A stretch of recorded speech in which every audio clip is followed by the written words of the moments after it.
Wait, there was an even more shocking line that Ryan Reynolds almost had his daughter say in Deadpool Wolverine?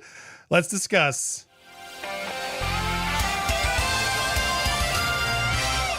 Welcome to Popcorn Planet. I am Andy Signore. So glad to be back with Outrage and it's Kim. What a panel. How you both doing? I'm doing great, you guys. How are you? I'm doing good too. I'm glad to be here with everybody, and I'm glad to be with you, Outrage. It's awesome to have you. Thank you so much for coming today. Well, we were live, and Kim and I have been talking. But yes, Kim, I know you were when I had her on the first time. You were like, "Oh my god, how you get to meet her? What do you want to say?" She's amazing. You're amazing. You're amazing. Oh, thank you. Oh, we have a special guest. Go away. Take your face away. You are not meant for the internet. Sorry. So yeah, but hello from afar, adorable, and yes, your mom rocks. He's gone. He's flossing. Yeah, don't listen to this show because we're floss every day.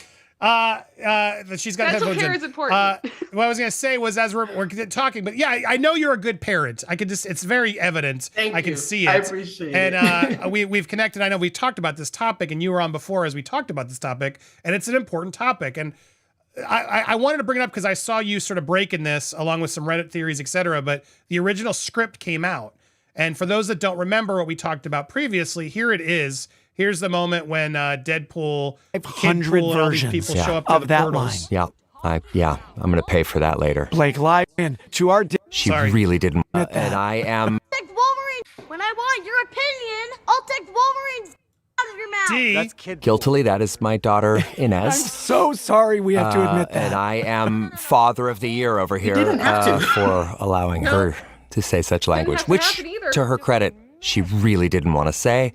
And then came back later and said, I want to say it now, when I started looking at other people to play Yeah, it. but Ryan, to our discredit, we made Nezzy do, I'm not shitting you, 70 to 500 versions of that line. I'm going to pay. They're so proud of it, guys. Like, it's so weird. We're reacting to it again because I think it's important reporting on this multiple times. Elsrich and Kim, I want to get your thoughts because as we were saying earlier in the live, Kim, please echo it again. There's so many reasons this is wrong. One, this girl's 7. It's her father. She didn't want to do it. And then she feels obligated because daddy wants her to do it. Oh, and daddy's going to have other kids do it. I'm going to miss out. Okay, daddy, I'll do it. And then she does it against her will. And then they make her do 400 alternatives. Kim, I'll start with you. Express again, why is this such a problem? I think, and I want to be clear that it's like, I wasn't there. I don't know all of the context specifically, but it always concerns me when I see a situation where a child has voiced that they don't want to do something. And then there seems to be a chain of events that suggests that they have been manipulated or pressured into doing it. And that's always that sets off a lot of alarm bells in my head. Because I believe that kids have the right to consent. I believe kids have the right to say no. And if kids are uncomfortable, that should be heard by the grown-ups that are there and respected. And I don't get that feeling that that's what happened here. I mean, I guess we'd have to ask her, but having the 70 to 500 versions and the subject matter, what we're talking about here, it all just doesn't feel right. And it's a bit disturbing. Elsrich, your thoughts? I 100% echo what Kim is saying. And to me, and I text Andy earlier, I don't know if you got a chance to see the fact that people were trying to make this better by saying, well, the line wasn't so bad because it was actually meant for Walker Scobell, I don't know how to say his name exactly, who was a boy and still would have been 14 at the time of filming. I'm like, at what point do you guys think 14 equals adult? That's still a child. And the reason behind him not playing it is even more jarring. I don't know, Andy, if you got a chance to see, but they didn't let Walker Scobell be Kidpool because according to the director, Sean Levy, he grew up too much, which his definition of grew up was his voice got deep and he got tall. That is still currently a 16-year-old boy at the time of filming 14 years old. So who is your target audience that you feel like a 14-year-old boy in a mask cannot utter these lines, but somehow, well, the alternative light bulb is my 7-year-old child. Like, how do you get there? I can't comprehend. And again, maybe it's because I'm a parent or I'm a woman or I'm a mom, but like, the math, this is what the kids say when they say the math does not math. Make it make sense to me. how you go from a 14-year-old is too old and can be kid pool. Well, let him be teen pool. I don't care. But a 7-year-old saying this, I'm sick. It's sickening. A I just don't 1,000%. understand. It's just hypocrisy of the fact that Blake was so offended by being called sexy. You know, you call me sexy, and all the things that Blake and Ryan are calling Justin thin-skinned over. And then you, like I said in the live, I'll say it again. This is far worse, in my opinion, than anything Blake's alleged against Justin. And to know that they're okay with their 7-year-old daughter doing this, but then sexy's too far. Or, oh, it's so frustrating. So frustrating. Now, I want to bring up, because you brought this up on your Instagram, and it's from Reddit, etc. This was the original line. For those that don't know, Kidpool here in the middle. Hey, when we want your opinion, I'll take my D out of your mouth. Now, this was what was written originally. Now, I will agree, this is worse. If Ryan indeed wrote this for his daughter to say, well, then crap, it's awful. I choose to believe one of the other 4 writers maybe wrote this, and it was probably for Scoville originally, who they had in mind. I hope, but Elsrich, you seemed pretty intent that this is something Ryan may have tried to say, have his daughter say. What do you actually think here? What I think at the end of the day is you're Ryan Reynolds, you're Mr. Deadpool. You have the most power on this set in this production. The moment any writer tried to put that line in the script, they should have been fired. You should have shut that down, but you approved it. In fact, you coached your daughter. So you get no like leeway with me. I'm giving you no kind of free pass, because at the end of the day, you had autonomy. You had the power on this set. So whichever writer put it in there, I don't care. I don't care if it was like an intern who suggested it.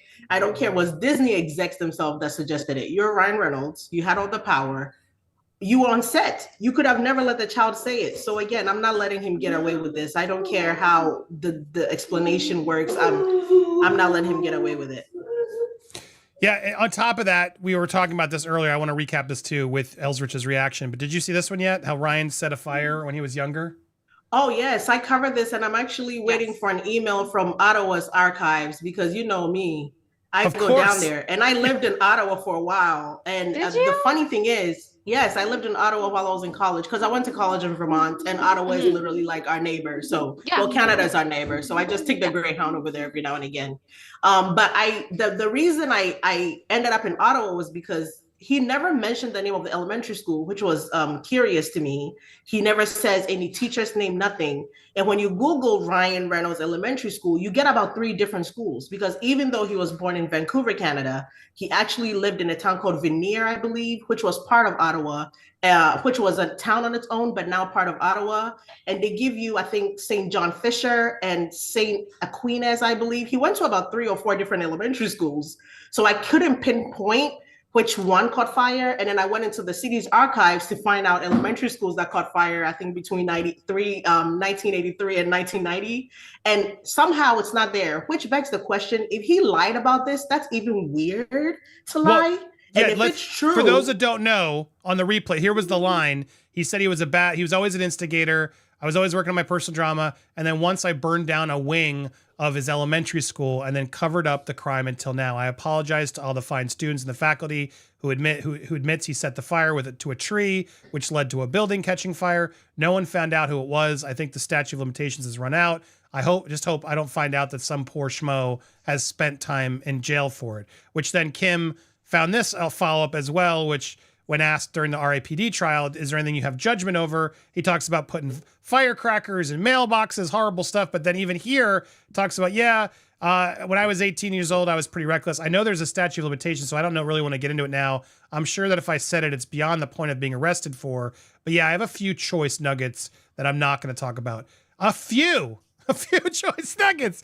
But then it's also like Blake Lively saying, oh, my name is based off my grandfather or whatever, grandmother's brother-in-law. I can never tell when they're being serious.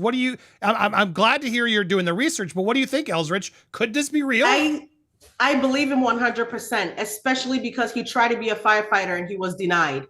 And he's who firefighters call firebugs. Because when they're kids, they do these little things like setting little fires and really watching the response team come in. So I didn't know about this here, about putting the firecrackers in the mailboxes, but this made me believe him 100%. and then he wished his brother a happy birthday. I can't remember, back in maybe 2013, 15. And then he said something about, if our house is on fire, just know I will go get people with experience to come help you, something to that extent. I'm just going to go ahead and say the signs have always been there, and I'm just glad we're catching up and really looking now. Basically, when there's too much smoke, right, Kim? There is fire. Yeah. Yeah. What do you think, Kim? Like, at the risk of sounding silly, there is a lot of smoke. And I do also just want to say thank you so much to the Smart Girl National Disc Creative Ad and Interesting Iron on Reddit. Thank you for your work as well. And thank you, Elsrich, always for finding so much of this stuff and bringing it to our attention. Who's on YouTube? Elsrich TV. There it is. Go subscribe. You know, after I find out an associates, you wow. The power, the intelligence, it's amazing. The association is so big. I have people on the ground in Ottawa making the trip to these archives to find the information. So I might still have breaking news later. I don't know. Oh man, please come back and report with us. Yes, once you do it, let us know. We'll definitely collab again to keep you posted. It's just amazing, the community that's being grown and and it's just, again, why can't they just apologize and end this? It's wild. There's certain days I'm like, is it too much? But no, like, they are trying to destroy this man's life. They've tripled, quadrupled down, and it's so frustrating. Elsrich, do you feel like there's an end in sight, or do you think they're clearly never going to back down? I think the moment will come when they actually look in the mirror and realize they're not too big to fail. I still think, as of right now, they believe they're too big to fail. They have too much backing. They're Ryan and Blake. I don't think they've come to the realization that train and that ship sank back in August when the world saw them for who they are. And as of now, I don't know that they'll ever apologize, because we might be past apologies.